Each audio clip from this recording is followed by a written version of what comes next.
Conflict resolution, Peacemaker by Ken Sandy. The second video, we want to continue with the second G of the 4 G's that Ken Sandy mentions in his text. The first one, of course, was glorify God. The second one is get the log out of your eye. The third one is gently restore. And the fourth one is go and be reconciled. Get the log out of your eye. How can I show Jesus' work in me? By taking responsibility for my contribution in the conflict.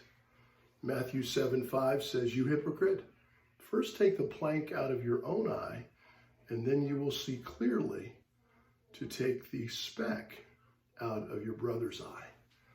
The author interjects here what he calls the golden result.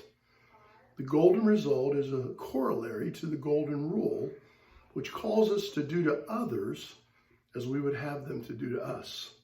The golden result says that people will usually treat us the way we treat them.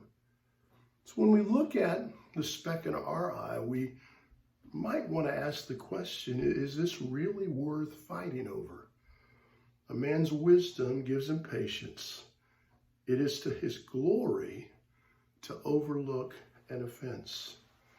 Jesus had so much to say about resolving conflict, and this chapter in Matthew 7 talks about, why do you look at the speck of sawdust in your brother's eye and pay no attention to the plank in your own eye?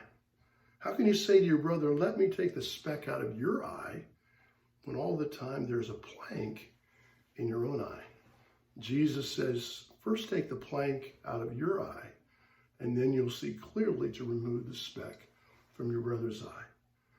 Could I suggest to you, we're basically saying in this little G, we're saying, let's look inside first. Let's look in the mirror first. And we might have an overly sensitive attitude.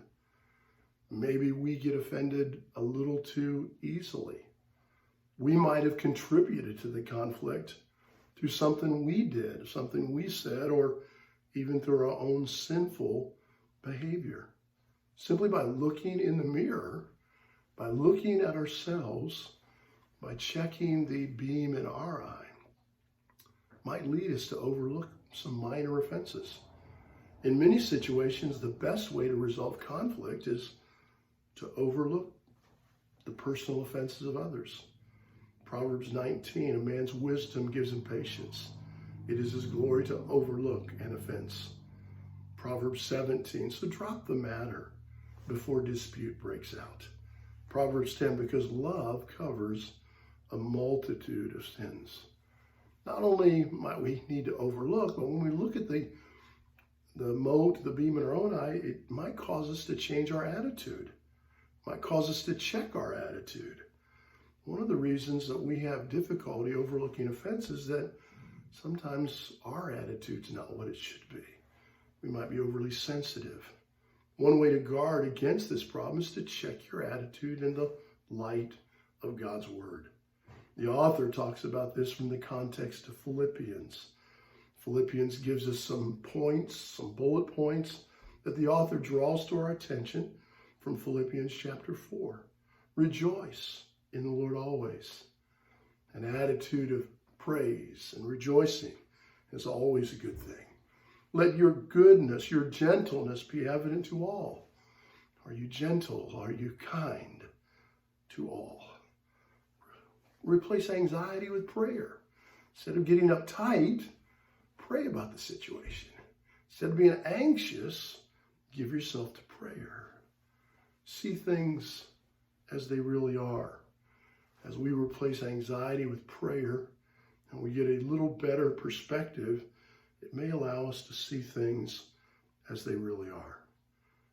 And then Paul closes that in Philippians with practice what you've learned. Be ye doers of the word. Don't just hear something and read something, but actually put it into practice.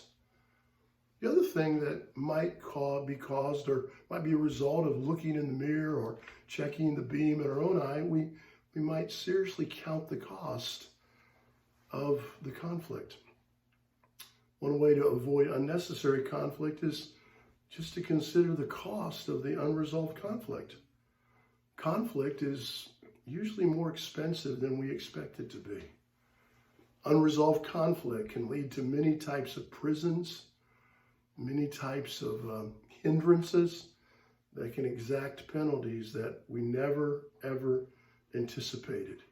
Sometimes when we allow a conflict to go too far, it costs us more than it would if we just dealt with the conflict.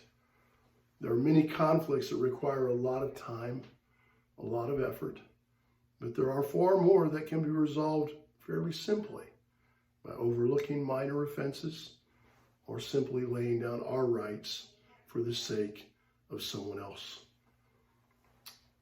Taking responsibility for our part. Before we go to remove the speck from a brother's eye, let's look at the beam in our own eye and ask the really good question. Is this really worth fighting over?